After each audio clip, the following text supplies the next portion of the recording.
ओडिशारे थिबा मयूरभंज जिले में एते सुंदर जगह केउठी अछि जानिबाकु चाहुतिले भिडियोटी शेष जाए देखंतु।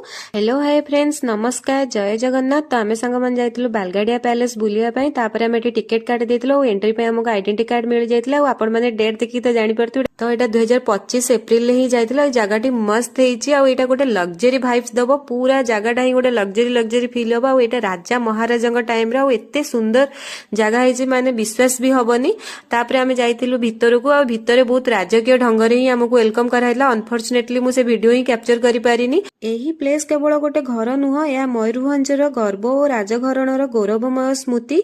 एठी जे व्हाइट कोट पिंचंदी जहांको फोटो लागिची से होचंदी हमर प्रिय मयूरभंजर राजा महाराजा श्री रामचंद्र भंजदेव। और तांको पाखरे जहार फोटो अछि से होचंदी तांको पुत्र पूर्णचंद्र भंजदेव। तांको नाम रे एमपीसी कॉलेज नामित। एठारे थिबा प्रत्येक टी कोण हमको इतिहास दर्शाउची। भितरर बड़ दरबार हॉल, उच्च छाद, प्राचीन सजबाट देखिले लागे जेमिति एबे भी मध्य राजसभा बसिची। झुमकार मृदु आलोक समग्र हॉल को आउ अधिक राजकीय रूप देइथाय। आउ हमको एटी कॉम्प्लीमेंटरी स्नैक्स सहित कोल्ड कॉफी मिलितिला। एठारे थिबा अलंकार आभूषण सब राजा महाराजांकर आपण माने चाहिले बाय मध्य करि परिबा। आ एठारे सुंदर सुंदर जिंस मिले होम डेकोर पई। ए सब सबाई घासर होईची। एहा मयूरभंजर आर्ट और कल्चर को रिप्रेजेंट करे। आपण माने जदि केबे मयूरभंज आसुचंदी, स्पेशली बारिपदा आसुचंदी, एई जगह को निश्चय थरे विजिट करंतु।